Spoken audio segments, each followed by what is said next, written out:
Johann Reichart was the most famous executioner in Nazi Germany. In a career which spanned just over 20 years, it was said that he put over 3,000 people to death using his specially adapted drop hatchet guillotine. Then, in a bizarre twist of fate, at the end of World War II, he was used by the Allies to execute Nazi war criminals. But who was Reichart? And what drove him to assassinate so many people in record time? Johann Reichart was the last great executioner of the modern era. He killed about 3,000 enemies of the state. Hitler must have loved this guy. The German guillotine was quick and efficient. There was a bench. You were literally dragged, placed on the bench, head through and off. It was so dehumanizing, so depersonalized. This man must have not seen his victims as people, but as things to be gotten rid of in as efficient way as possible. He could pride himself that the person would come in and be dead within 4 seconds. He was a truly professional executioner.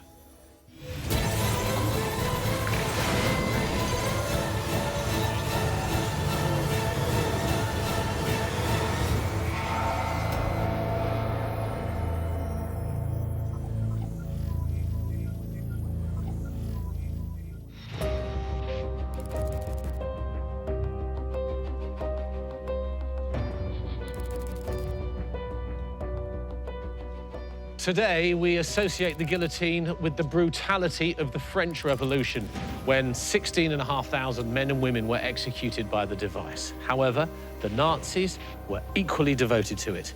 They are thought to have beheaded almost as many victims during their 12 years in power, some of which were killed here at Plötzensee prison in Berlin.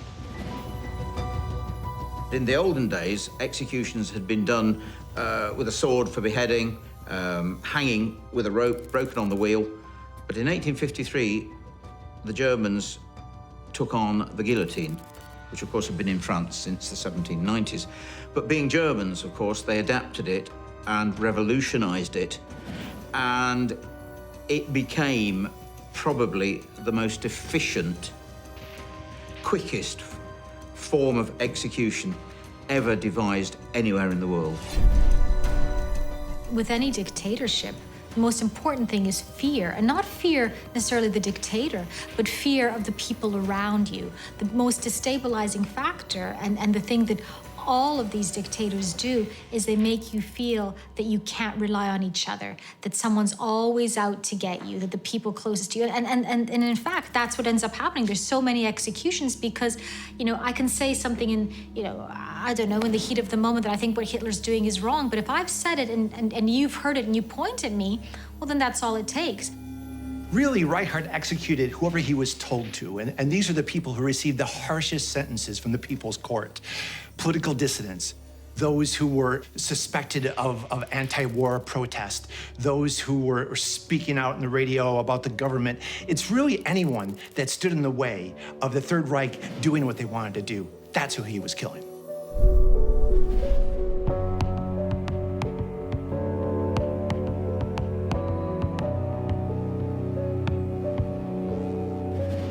Johann Reichart was born in Bavaria in southeast Germany in 1893 to a family of professional executioners which went back 8 generations.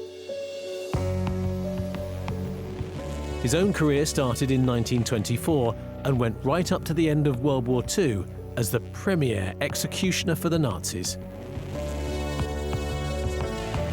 He travelled across the country, taking his guillotine with him, dressed formally in a dark top hat and jacket with white gloves. It's reported that he executed over 3,000 people in total, most of them during the war period of 1939 to 1945. Reichart came from a family who had been in the execution trade for generations. And the family, as well as executing people, were also knackers. Which is the word used for people who are, dismembering animals that are unfit for human consumption.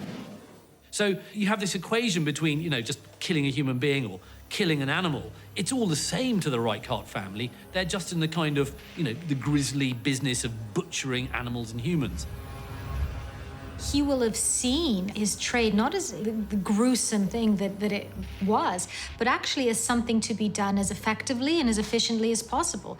You know, if you're surrounded by it, if you grew up around it, then like anything, you think, okay, how can I do this better? And in fact, he did find a way of doing this more efficiently. He actually adapted the guillotine so that it could be transported. He would literally have a smaller guillotine with just a heavier blade on the back of a truck, and he would stop in places and get people onto this truck and then kill them one after the other.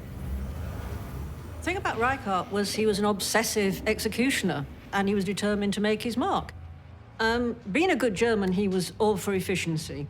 And basically, the idea was the least mess, the fastest execution is great.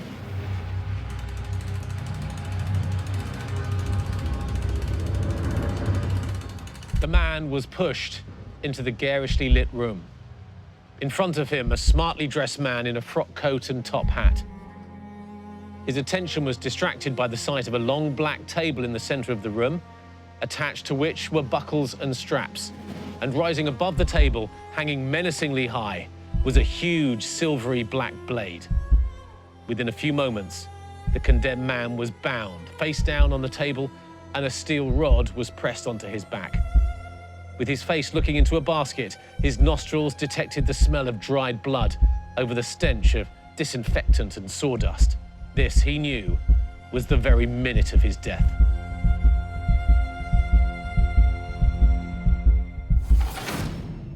This gruesome scene comes from a classic 1947 novel by Hans Verlade called Alone in Berlin. It is based on the tragic true story of Otto and Elise Hampel, a working-class couple who were guillotined here in Berlin's notorious Plötzensee prison in 1943 for distributing anonymous postcards denouncing the regime. Reichart executed enemies of the party. So in a way, he probably held on to that to help him get through this. He believed that this party was going to take Germany forward, that they were doing good work. So anyone that was a threat to that was the person that he killed. And it didn't discriminate between male or female or young or old, educated, uneducated. This was just about whether you're in the in-group or the out-group. People that I think are of value or people that I devalue completely.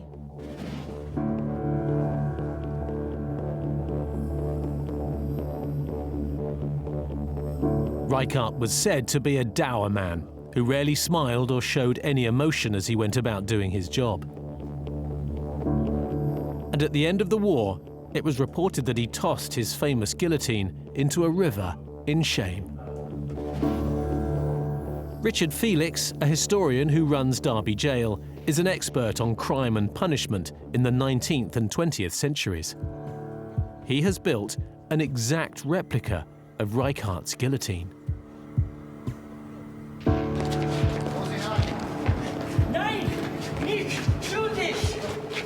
This is a replica of a Fallbeil. That's German for drop hatchet. It's a version of the guillotine, but a precision version created by the Germans. Made of oak and metal, much more efficient than any guillotine ever knew how to be. Johann Reichart, the German executioner, designed this and made it probably the most efficient form of execution ever created. All that happened was that the blade was wound to the top in preparation. The delinquent was then dragged out of here by the two assistants and strapped onto the bascule. This was then tilted forward, and he was then slid all the way through there. Reichart then dropped the lunette, trapping the neck, and then all was ready. The judge then came forward and said, Henker, auftreten zu Ihrem Aufgabe. Executioner, perform your task. And at that point, he pulled the lever, and down came the blade, and the head was off. It's the most efficient form of execution ever created. Reichart was a utilitarian in every sense of the word. So he'd show up and he'd get the job done. There was no frills. There was, no smiling or apologizing. At the same token, there was no, jeering or swearing or bullying. He was there to do a job. And in his case, there was almost a robotic, nature to what he was doing. He would, everyone was more or less the same, and it was just about getting through it as quickly and as effectively as possible. But it wasn't quick enough for Reichart. So what he did was he had the bascule removed. No more strapping you on. No more wriggling about. You were dragged out by the two assistant executioners, brought forward, slid straight onto it. That dropped, and the blade dropped. He could get someone executed in 3 seconds, and he could get this machine reloaded with another body and the blade down in 30 seconds. What made Reichart really effective is his innovation. He abandoned the old French all-wooden guillotine and created his own. Smaller, shorter, 8-foot high, heavy blade. Gone are the straps that put the victim in. People hold him. You don't have time to strap people in. There's so many of them. So boom, the head's chopped off. There's a special funnel that takes the blood out in front where there's sawdust that absorbs it. He has all this innovation. He had to kill more people faster than anyone ever before. Reichart was dressed as a traditional German executioner. Top hat, dicky bow, white shirt and frock coat and white gloves. He was the epitome of the German executioner. He was unfeeling and basically did his job.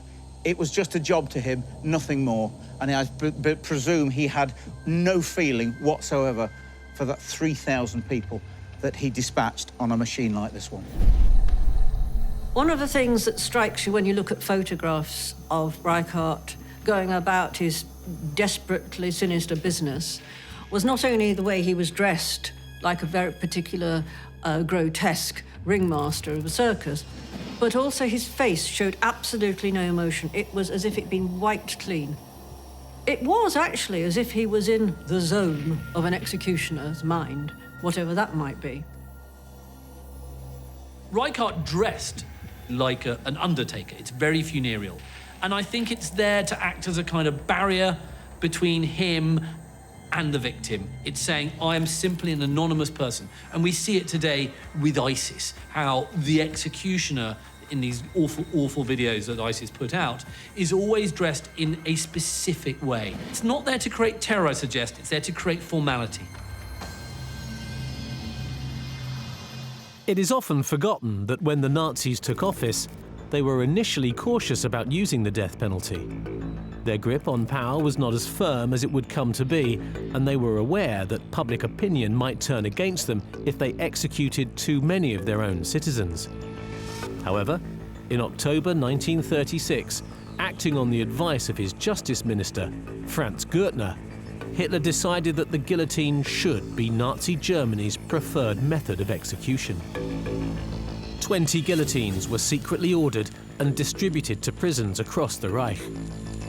On September the 7th, 1943, Reichart executed 168 people on one night.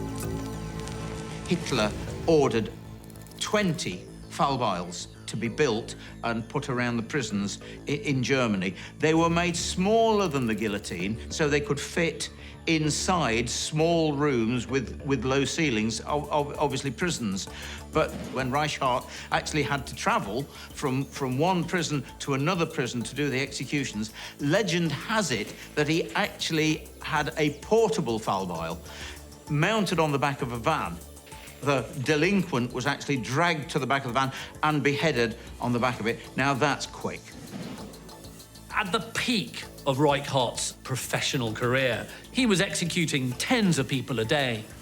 And the governor would order this bell to be rung. And so all the prisoners would know when this bell was ringing that an execution was taking place. And when the bell stops, the execution was over and one of their prisoners was dead. And it was a fate that anybody in that prison, especially during the Nazi regime, knew that they too could face. They could be the person causing that bell to ring and then to stop.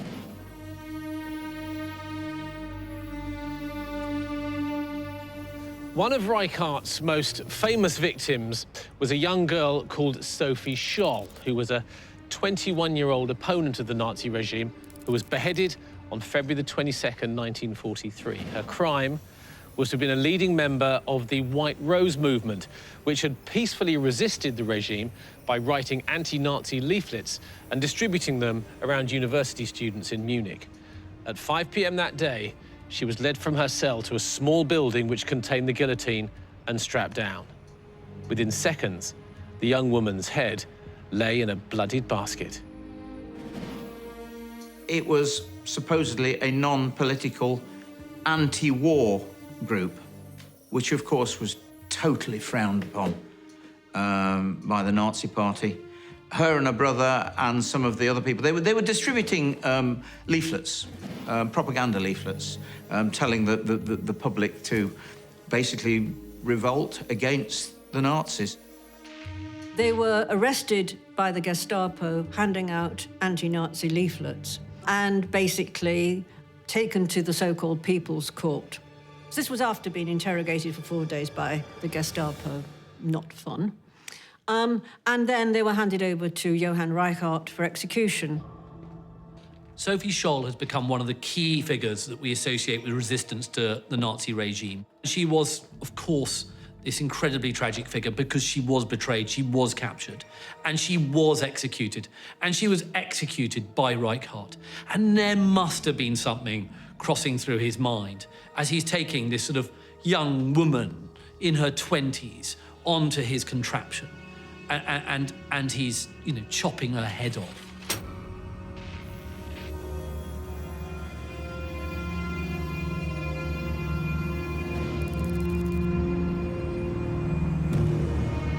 It's estimated that some 16,500 people were killed by the Nazis using a guillotine, most of them between 1939 and 1945.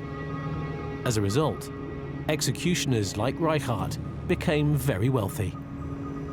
He was paid a basic salary of 3,000 Reichmarks a year and received an extra 65 as a bonus per execution. In the end, he amassed over 200,000 Reichmarks, worth well over £1 million today.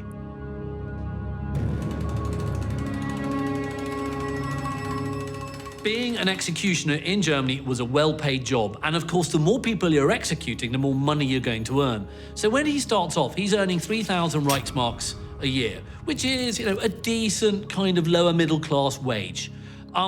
By the time the Nazis come into power and during the war, and as the insanity and madness of the regime and the murderousness of the regime comes into full effect, his income's gone up to 36,000 Reichsmarks a year, which makes him a very wealthy man. The interesting thing is that Reichart was killing enemies of the state faster than anyone ever had, and he wasn't fazed by that. You can argue that it was the most humane thing he could do, is just get on with it, kill them quick, chop the head off, next, take away that anxiety. But in reality, he's getting paid. He's a professional killer, and he's making a lot of money doing it. As if, you know, having your relative executed by Reichart and the Nazi state wasn't appalling enough, the family would then receive a bill from the state for the cost of the execution. It would have on it the cost of Reichart's fee, some 600 Reichsmarks. It would have, you'd be invoiced for all the processing costs, and also, most awful of all, you'd also be invoiced 12 pfennigs for the cost of the stamp, which was used to pay for the invoice to be posted to you. So in fact, Reichart wasn't paid for by the state. He wasn't paid for by taxpayers' money. He was paid for by the people who he was killing.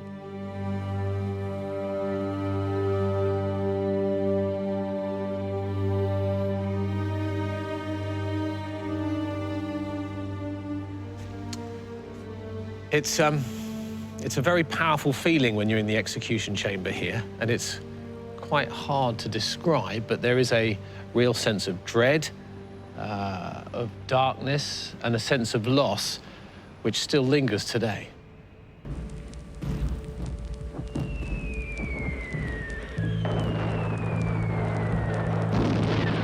In the final months of World War II, Berlin was under constant air bombardment from the Allies. And yet Reichart continued to carry out his executions in and around the capital. As a result, he spent long periods of time alongside other top Nazi officials in underground bunkers as the city was destroyed above them. Now, very little of what was wartime Berlin remains today. Most of it was destroyed at the end of the war. But this is one of the last remaining bunkers, and I've been given special access to have a look around. Most of the city has been redeveloped, and many of the old Nazi buildings and structures have been destroyed. Hitler's famous Führer bunker has been filled with cement and built over with a housing estate. But there still are a couple of military bunkers left which you can still enter, including this one, in the Berlin suburbs, which was used by senior Nazi officers and, it's said, Johann Reichart himself.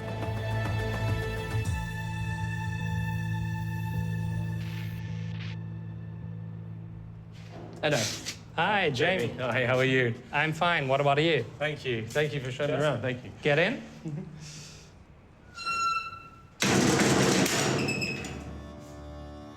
Wow. Lead on. So, we have to go 2 floors down now. Okay. Then our feet will be 6 meters under Berlin. If you have a flashlight, Yep. feel free to use it. You can see still the original stairs. Wow. So how many floors does it go down? 2 floors down and 2 floors up, so 5 floors in total, and about 6,500 square meters.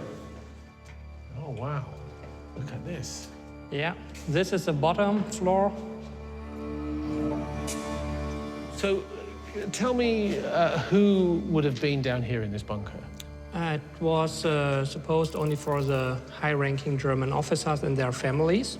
But when the Russians were getting on Berlin and into Berlin, all the Germans were pouring into the bunker, and then were up to 14,000 people in here instead of the 3,500 who should be in this bunker. So it was only designed for 3,500 Yes. people, and yet there would have been up to 14,000. Yes, and it was designed for 1 to 2 hours for one air raid, but at the end they stayed in here for about 1 week, day and night. And so did they have like kitchens and bathrooms down here? Not kitchens, but bathrooms. I can show you here. Yeah, please do.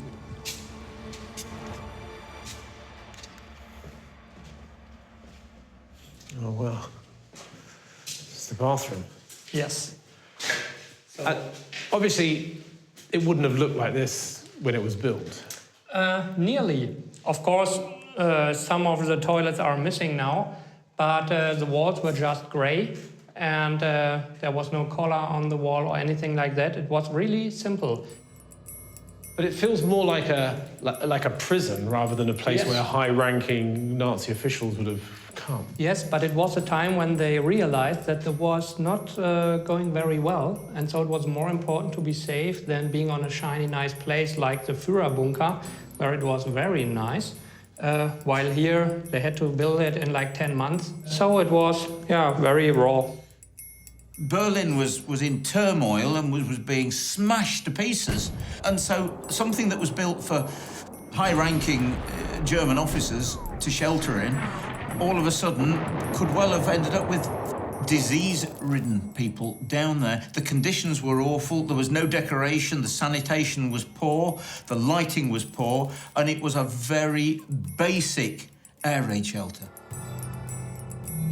Without the luxuries found in Hitler's bunker, this bare, damp and disease-ridden shelter would have made life very uncomfortable to survive in. Hardly fitting for high-ranking officials like Johann Reichart. What's through here? Here is a generator which produces some power when the electricity went off.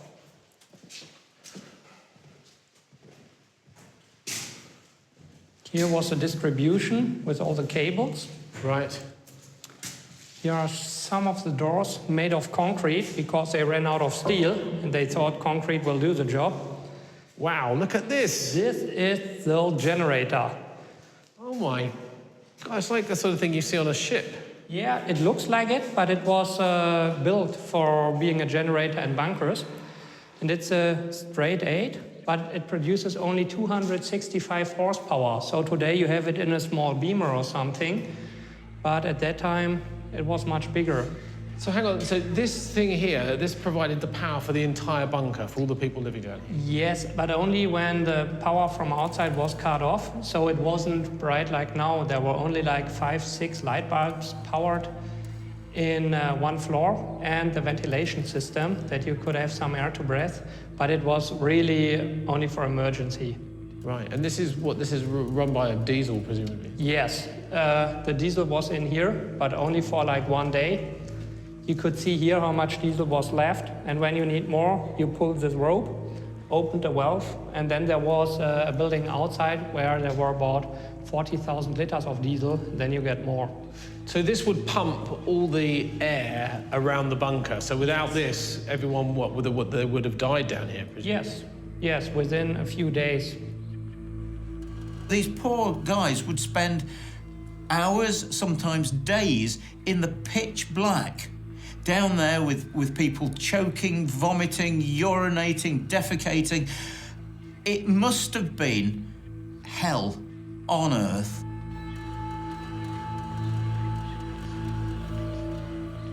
This looks like a gurney. Yes, it is. Did they have a sanatorium down here? No, they just died. There were some doctors around who tried to help, but it was not organized. They didn't have any equipment, no medicine, and so on. So they tried their best, but basically, if you get ill, you died, and you could move dead bodies around with this. They took out the dead on these? They wanted to, but it was so crowded that they couldn't take them out. It was like on a rock concert. You were pushing them up and then just moving them over your head. Carried the dead people over their heads? To the exit, then they piled them up, and when there was a breaking in the bombings, they just throw them out. The whole of Berlin was literally ridden with rats and disease, cholera. They were taking this down into the bunker with them. People were dying in there, not of bombing, but of disease, and were literally dragged out and thrown outside, and the doors slammed shut again. It's certainly a dreadful, dreadful place, and gives the most awful atmosphere of I think, despair.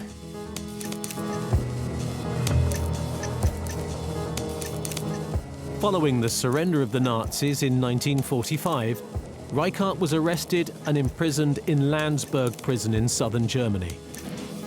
In a bizarre twist, he was offered a deal by the Allies. Help us execute Nazi war criminals or spend the rest of your life behind bars. He accepted and put 156 Nazi war criminals to death by hanging. Instead of sending him to prison immediately, they say, well, look, you've got a choice. We'll either put you away or you can come and work for us. And so he then becomes an executioner for the people that had ordered all of those executions over all those years. It shows how Reichart has this kind of totally absent moral compass in which he's willing to execute people for whoever. You could also argue, of course, that this is the Allies being incredibly sort of brutal and nasty, thinking, and thinking, look, well, hang on a minute, it's your own man killing you now. This is how much power we have over you. When you think about it from the Allies' perspective, they're not skilled at executions. They haven't been doing executions. So they're going to latch on to Reichart. Of course they are, because he's a professional. But it's also this subtle sort of two fingers to the Germans. So we're going to have your own, famous executioner kill you. And imagine the revenge, the psychological warfare that must have entailed.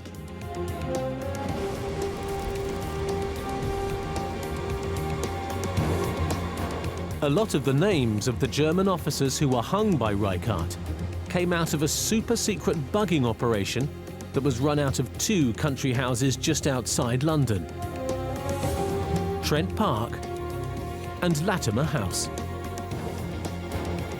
During World War II, Latimer House, behind me, became the centre of highly top-secret activities run by MI5 and MI6 under the obscure name Combined Services Detailed Interrogation Unit. Now, no one locally knew its true activities. Even Parliament wasn't privy to its existence. British intelligence realised that the most important assets in wartime are the prisoners who hold a wealth of information. The challenge was how to get the most valuable information out of them. Thousands of German prisoners, including Hitler's generals, would pass through here between 1942 and 1945, and unknown to them, they were secretly bugged. What's incriminating is the fact that all these German generals are talking about some of the crimes that they themselves have done or crimes they've heard of. This, of course, is massively important evidence for the Allied war crime units. And some of the evidence gathered was then used in trials or to find the guilty men. So, of course, you know, who's then carrying out some of the executions of the people in those trials? It's Reichart.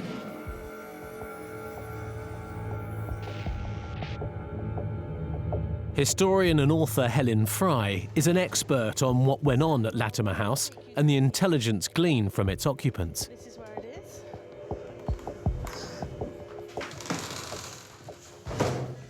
Down into the basement. Yeah, it's quite complex down here, quite far-reaching. So would they have kept prisoners down here? Some of the die-hard Nazis, yes, in isolation for a day or so. One of those die-hard Nazis was Hitler's deputy Führer, Rudolf Hess, who was taken prisoner by the Allies in 1941. So there were rumours that Hess was brought to Latimer House for a few days, and this is one of the cells where he was allegedly held overnight before they took him up to the comforted upstairs. So pretty heavy World War II door there. Oh, wow. So they would have held prisoners in cells like this under the main house, would they? Yes, it would have been the die-hard Nazis, those that needed a bit, you know, to be more cooperative. They may have held them in isolation, disorientate them, and hope that they would then upstairs be more amenable in interrogation. Near the end of the war, a place called Latimer House was where high-ranking German generals that had been captured were, when I say imprisoned, were kept a little bit more like house arrest, to be honest with you, and there was a reason for it. They had quite a bit of freedom inside the place. They had their own officers' mess, and they were allowed to talk to each other, and the whole place was bugged. So how secret was this place? This was beyond top secret. I mean, this was only declassified in the last decade. And in fact, one of Kendrick's, the commanding officer, Kendrick's intelligence officers, when he started here, was told on his first day, what is going on here is as top secret as anywhere in the country. And his pistol was slid across the desk. And he said to him, if you ever betray what goes on here, then you do the decent thing. And if you don't, I will. It's like, whoa. And these tunnels just seem to go on for miles. They do, and also you have various cells which have been created off the tunnels, and the documents don't tell us precisely who was held here, but we know they had special areas for die-hard Nazis, uncooperative prisoners, perhaps holding them in isolation for a day, just to kind of break their will of resistance, really. And where did they do the listening from? Well, the listening wasn't here. It was in a separate, specially constructed block on the other side of the site. So what's fascinating is you have layers of secrecy, and those that worked, you know, in the bugging operation didn't necessarily know what was going on this side of the site. Just fascinating. Lead on. The Allies obviously trying to extract information. They come up with this genius idea to take a bunch of these German generals and put them up in a stately home and say, you know, we've got to keep you here for a few days until, you know, you have these other official meetings so we can gather intelligence. And they just, you know, ply them with, you know, there's good food there, and there's drink, and there's cigars, and they just sit back, bug the place, and listen to what they say.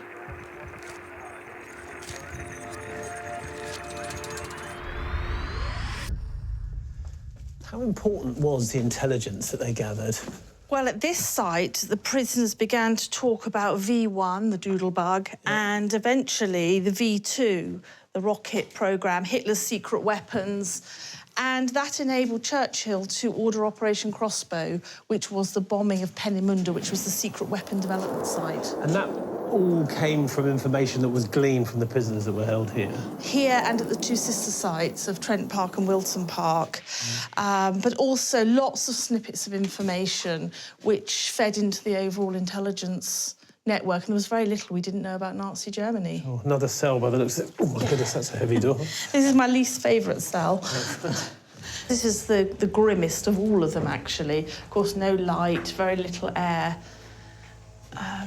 So, as far as I understand it, then, the sort of lower-ranking prisoners were kept in cells like this, whereas upstairs in these houses, the higher-ranked officers were wined and dined. Is that right? Yes, exactly. It was understanding the psyche of your enemy, if you like, and that if you treat them well, because don't forget they thought they could still win the war.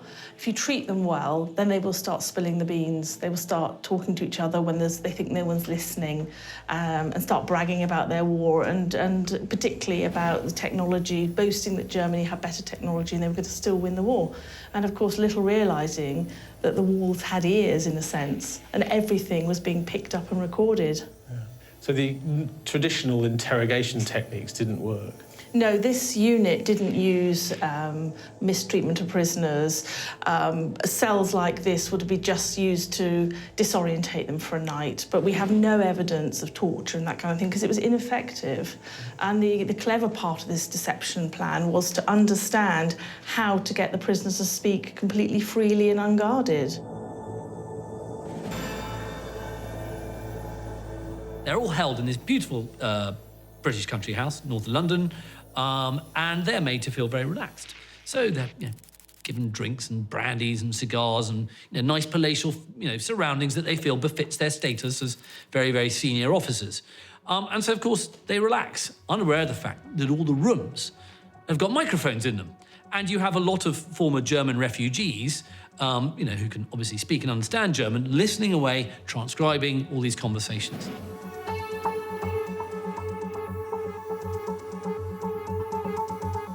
The most secret part of Latimer House was the bugging and surveillance done on its German prisoners from the so-called M room.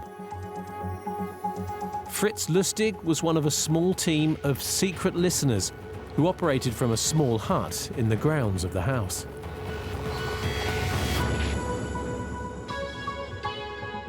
My role at Latimer House was secretly to listen to the conversations of German prisoners of war who had been selected specially to be sent here because it was expected that they provide certain important information to the British authorities. Give us an idea of the kind of military secrets that were given up during that time. Well, the military secrets they talked about would be either technical, from saved U-boat crews or saved ex-German Luftwaffe pilots. And they would talk, for instance, about new technical developments fitted to their aeroplanes, which, of course, it was very important for the British to know. And the more details they gave, the more we recorded them, and there were microphones in the trees and the bushes and so on. So they could be listened to wherever they were. Here you have captured German officers who are given complete freedom to walk around the luxurious grounds. Why were the British allowing that to happen? Well, the rooms are bugged, the bars are bugged, and because you're so comfortable, they could just let their guard down and relax. But the information that the British garnished was incredible. They find out about all sorts of different strategies and secrets and technologies. It was a goldmine and a brilliant approach to interrogation. The high-ranking German prisoners were generally treated as gentlemen rather than as German prisoners. And why was that the case? Because the more relaxed they were, the more they felt at home there, the more they talked to each other, and the more secrets they would spill. All of these generals were trained how to withstand interrogation techniques, but they felt absolutely safe. They're in this stately home. They're waiting for their interrogation, as it were. So they're sitting around just sharing stories from the field, talking about who they killed, talking about, what, their colonels and their generals did. And they were able, the Allies, to extract so much information from this and use it against them that it was absolute genius. Did a prisoner ever find a bugging device? As far as I know, the prisoners never found the bugging devices. Some of them were most, as we said, security conscious, and they would turn on the water taps when they were talking about something secret. But the microphones were of very high quality, and usually we could even understand what they were saying when the water was running. It sounds a little bit like the Big Brother house. Well, yes, it was.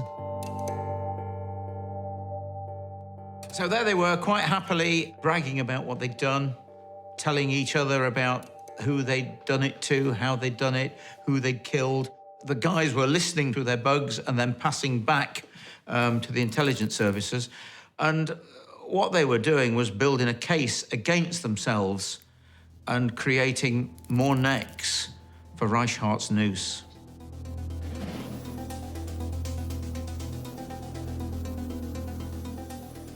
How important was the intelligence that the whole operation gathered?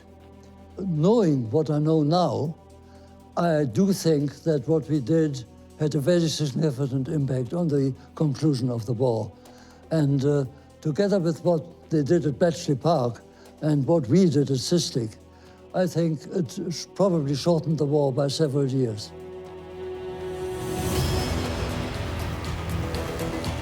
It's incredible to think that information gleaned from the spying on top Nazi generals in this building helped to convict many others of war crimes. Ironically, convictions that led some to be hung by Johann Reichart himself back in Germany. The information that the British get from these officers it's a gold mine. They get names. They're almost bravado, where one is trying to one-up the other. Well, I know about this operation, and this person is in charge. It was all about the names. And what did the British do? They took these names, and they went and they got those people. We know Reichart executed 3,000 people, and he basically showed no remorse. The only remorse he ever showed was when the Allies got him to execute his own. And then he became troubled. Did he feel for these people? Or was his job to actually hang the people that he believed in, that had been his bosses, the Nazis? He was a highly efficient bringer of death. It has to take a very unique kind of person that can go home at night after being surrounded by that much pain and fear and misery, and be able to sleep and eat and get up the next morning and do the same again.